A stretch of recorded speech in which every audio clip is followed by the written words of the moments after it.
Previous lecture में potential due to a point charge और बाद में इलेक्ट्रिक डाइपोल के पोटेंशियल के बारे में डिस्कस किया। आज हम सिस्टम ऑफ चार्जेस के पोटेंशियल के बारे में डिस्कस करेंगे। हम ऐसी एक सिस्टम कंसीडर करते हैं चार्जेस की Q1, Q2, Q3 and so Qn, और ये किसी ओरिजिन से उनका position vector R1, R2, R3, R4 और सो ऑन होगा। और हम किसी पॉइंट P कंसीडर करते हैं, ये जो फिगर में यहाँ मैंने ड्रॉ किया है, और ये पॉइंट P से चार्जेस Q1 का डिस्टेंस को हम R1P बोलते हैं। चार्जेस Q2 और पॉइंट P के बीच में जो डिस्टेंस है उसे R2P, R3P and so on. हमें मालूम है पॉइंट चार्ज के पोटेंशियल, ये Q1 जो चार्ज है उसके कारण ये पॉइंट P पर जो पोटेंशियल होगा उसको हम V1 बोल देते हैं, और V1 इज इक्वल टू 1/4πε0। ये चार्जेस Q1 और पॉइंट P के बीच के डिस्टेंस R1P। ऐसे ही हम ये Q2 का पोटेंशियल जो पॉइंट P पर है उसको V2 बोल देते हैं, और वो होगा 1/4πε0 Q2 अपॉन R2P दोनों के बीच में डिस्टेंस है। ऐसे ही ये चार्ज Q3 के कारण जो पोटेंशियल है पॉइंट P पर उसे V3 बोल देते हैं, और V3 is equal to 1/4πε0 Q3 upon R3P Q3 और P के बीच में जो डिस्टेंस है वो है।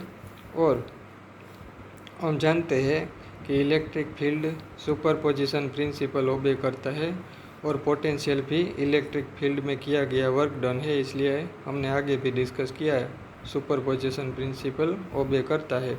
इसलिए यह सभी चार्जेस की सिस्टम के कारण पॉइंट P पर जो पोटेंशियल होगा ये पोटेंशियल को हम V बोल देते हैं, और यह पोटेंशियल V सुपरपोजिशन प्रिंसिपल के अकॉर्डिंग ये सभी पॉइंट चार्जेस से जो पोटेंशियल जनरेट हुआ है V1, V2, V3 उसके सम के इक्वल होगा।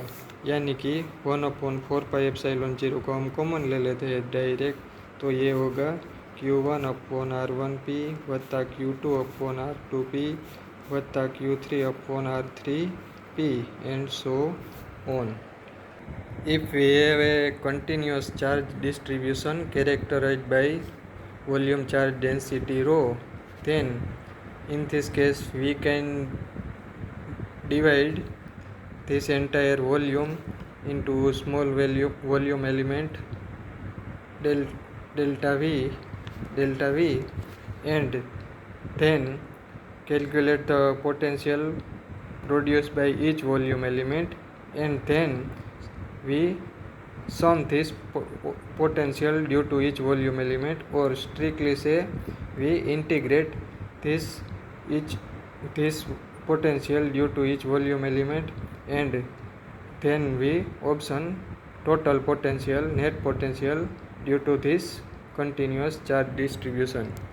हमने पहले चैप्टर में डिस्कस किया, और हम जानते हैं कि किसी भी स्फीरिकल सेल के अंदर इनसाइड इलेक्ट्रिक फील्ड 0 होता है, और वो आउटसाइड डिस्टेंस पर डिपेंडेड है।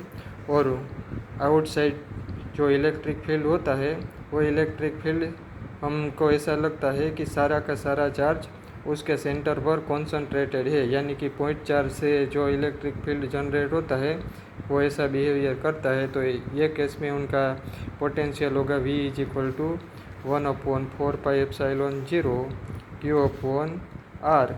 यहाँ R हमने जो स्फीरिकल सेल के आउटसाइड जो भी पॉइंट लिया है यह पॉइंट का स्फीरिकल सेल के सेंटर से डिस्टेंस है, और ये डिस्टेंस उनकी रेडियस के इक्वल या ग्रेटर होगा। और हम ये स्फीरिकल सेल के सरफेस की बात करें तो ये सरफेस पर जो पोटेंशियल होगा 1/4πε0 Q अपॉन कैपिटल R। ये कैपिटल R उनकी रेडियस है। और इनर साइड के पॉइंट की कोई भी पॉइंट की या रीजन की बात करें तो हम जानते हैं इनर साइड इलेक्ट्रिक फील्ड 0 होता है। तो इलेक्ट्रिक फील्ड अगर 0 होगा तो इसका मतलब ये होगा कि किसी भी चार्ज को एक पॉइंट से दूसरे पॉइंट मूव कराने के लिए कोई वर्क नहीं करना पड़ेगा। इसका मतलब कि हमें कोई एक्सटर्नल एनर्जी की ज़रूर नहीं पड़ेगी और पोटेंशियल कांस्टेंट रहेगा, यानी कि इनर साइड के सभी पॉइंट पर यह जो सरफेस पर पोटेंशियल होता है उतना ही कांस्टेंट पोटेंशियल होता है।